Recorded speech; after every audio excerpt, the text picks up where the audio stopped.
Hello and welcome to the Tuesday night broadcast of the Gospel Revolution Bible Study, where we are here to help you reclaim who you really are and to remind you of what you didn't know that you forgot.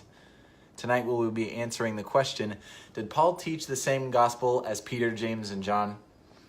If there is another gospel other than what Paul taught, then who taught it? And if the gospel leads to the renewing of the mind, then what does this false gospel lead to? Tonight our teaching is going to be brought to you by Michael Lilborn Williams, who is an influential teacher in the Word of Faith movement throughout the 70s, 80s, and 90s until his teachings became so radical that they had no other choice than to expel them from their ranks. As always, engage, comment, interact with us below. We would love to connect with you and just help make this better for you. So without further ado, here's Michael Lilborn Williams. Good evening, everybody. Thank you so much for joining us here in Palm Beach Gardens in South Florida. We appreciate your participation. I want to send out a special shout out to my brother, and I'm not going to reveal his whereabouts or his name because he may not want that to happen. But I just want him to know that I love him. I think about him a lot. And we've had some good times together under a difficult situation during this past week. Owen's got me in trouble already. Goodness gracious. Did you hear what he said he wanted to hear about tonight? You see, I don't come up with this stuff. Owen does. And then I wait to hear what it is. And then I find out what it is I got to talk about. Well, that's not exactly the way it goes, but I've got to find somebody to blame just in case things go really bad tonight. You know, we can tell you all those things and answer all of those questions that Owen posed to you earlier, and we can do every bit of it in the book of Galatians, and we're going to do it in 14 minutes flat, give or take a minute.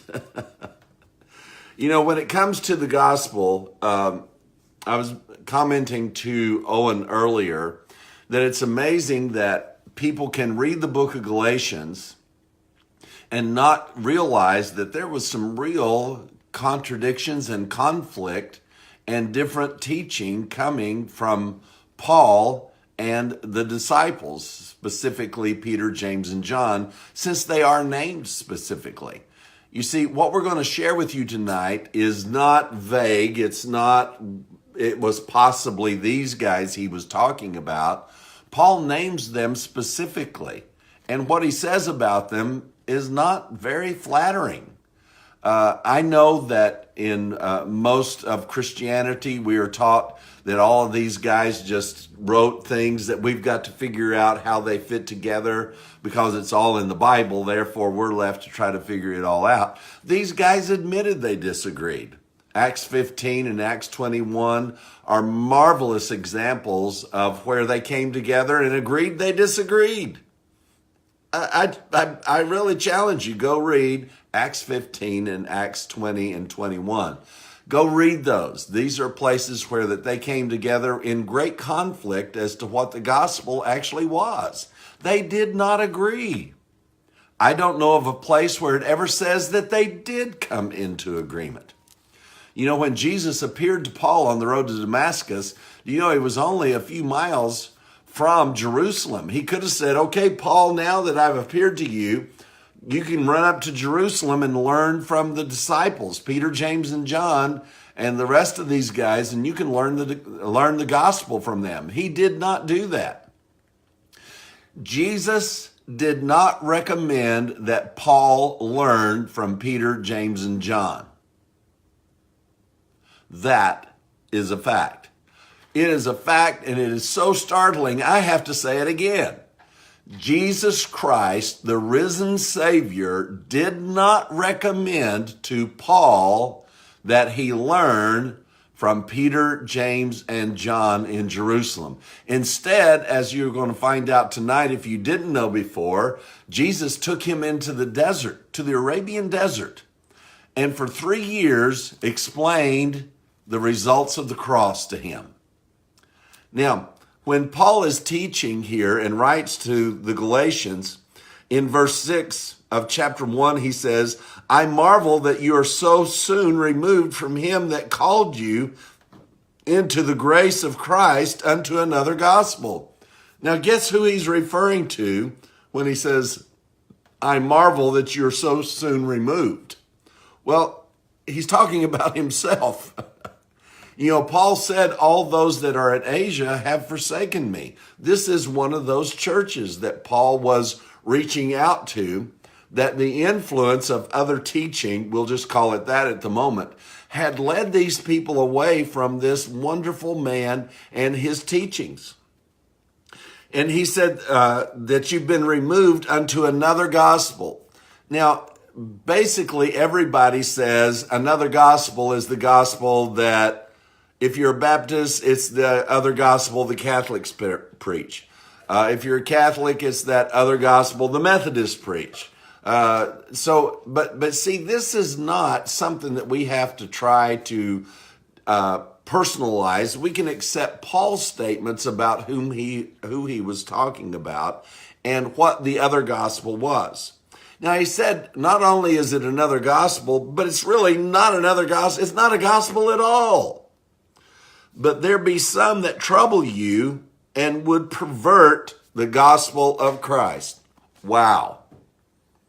There are some that would pervert the gospel. Let that sink in. Now, if we ended here, we could say, I wonder who they were. Who in the world were these people that Paul said would pervert the gospel?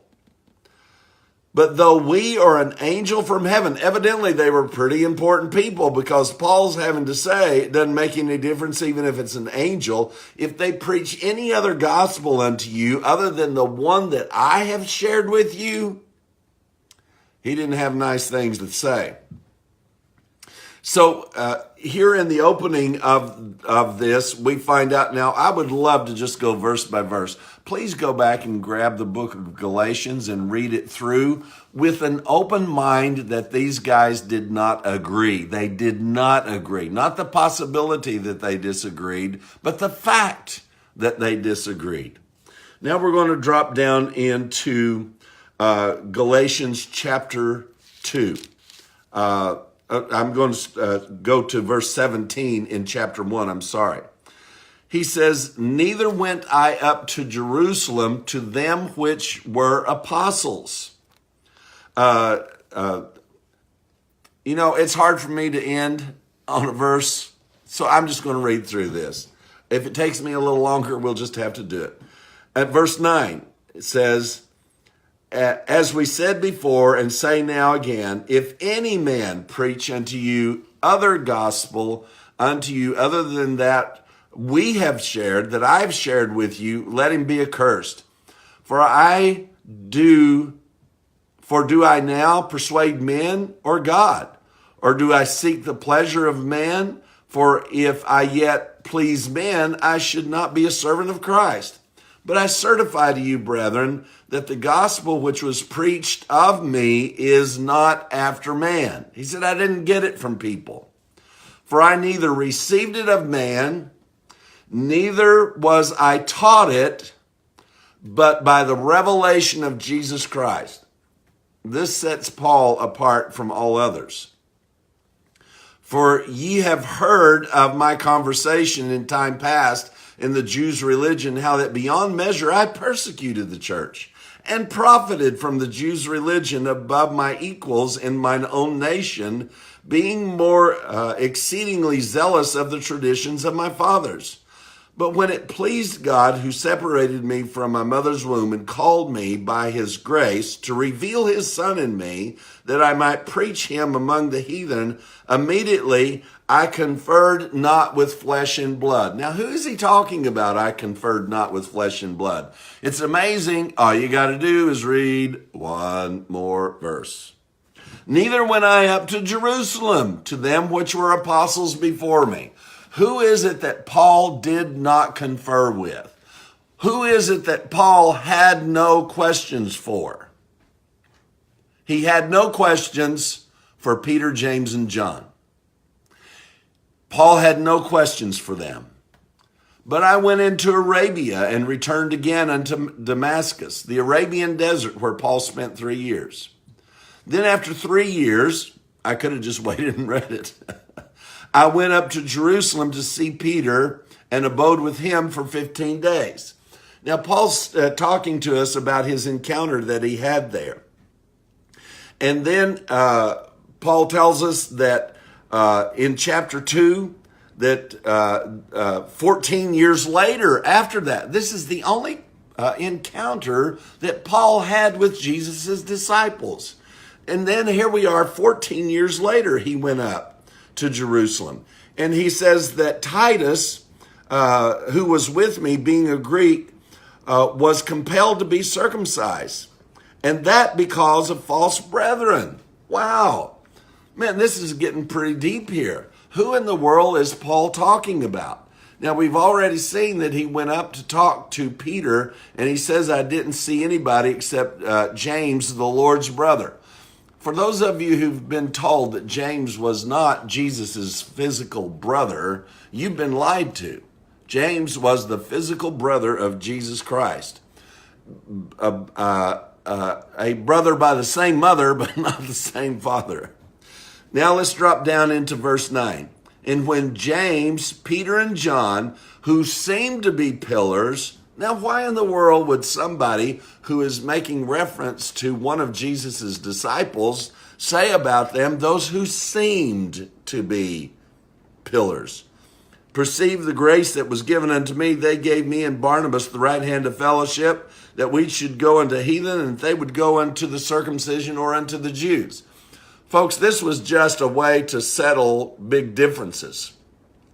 We disagree with each other so much, we're going to have to part company here. You go to the Gentiles and we'll go to the Jews. I would remind you that when Jesus called Paul, he said, I'm sending you to the Jews and the Gentiles, to both. It was this agreement, almost a political agreement that had to be reached for these guys to separate from each other to be able to get along. Only, verse 10, only they would that we should remember the poor, the same which we were froward to do. But when Peter was come to Antioch, I withstood him to the face. Did you hear that? Paul said, I withstood Peter, the man who walked on water.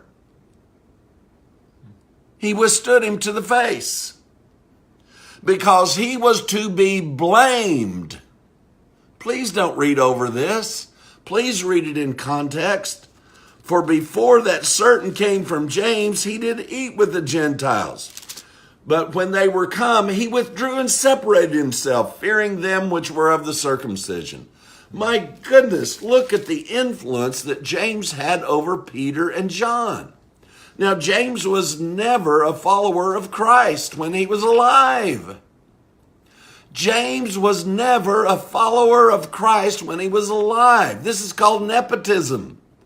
This is the guy's brother. He took over. And now he's got Peter and John doing things that Peter and John were never instructed to do by Jesus Christ himself. Verse 13.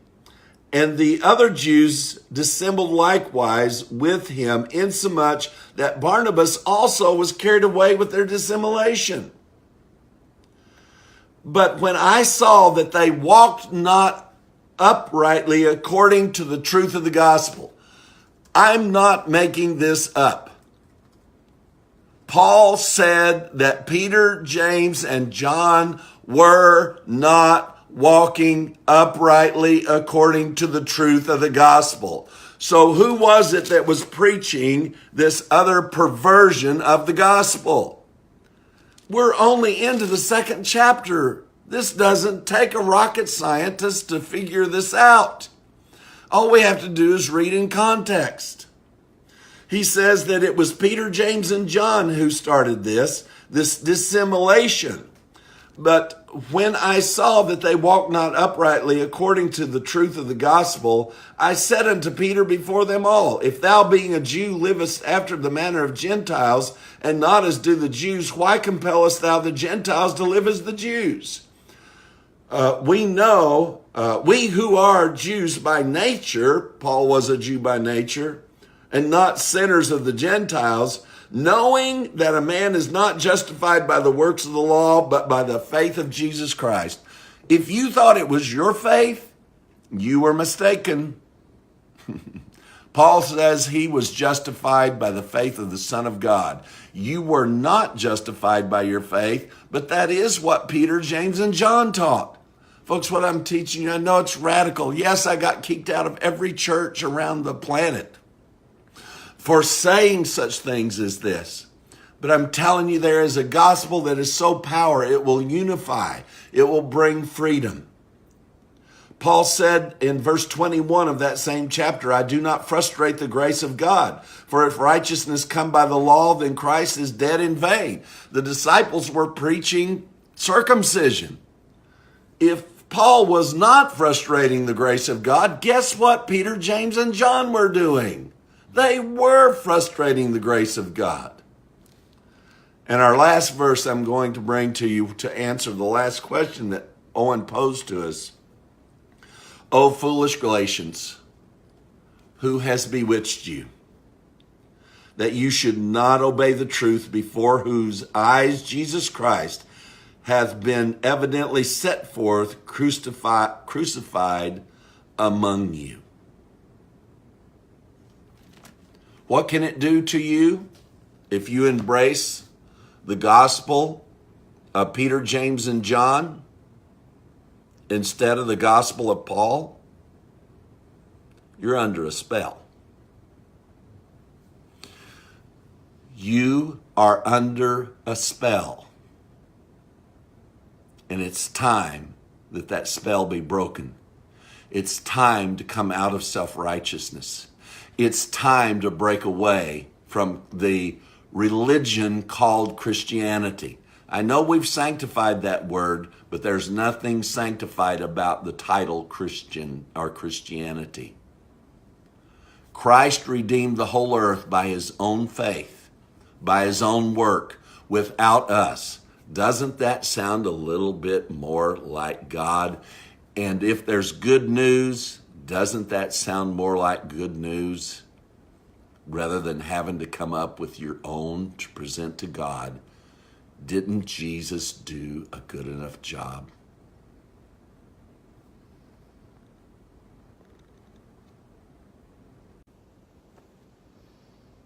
Wow.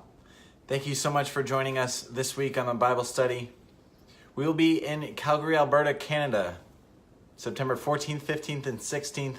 I will leave a link below where you can look into more information on that.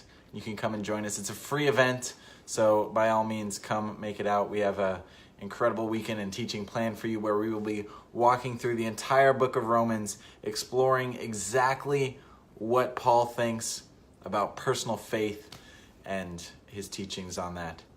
So as always, thank you. And if there's any videos that you would like to see us do, any content that you personally want to see created around the gospel, feel free to let us know. We would love to do that for you.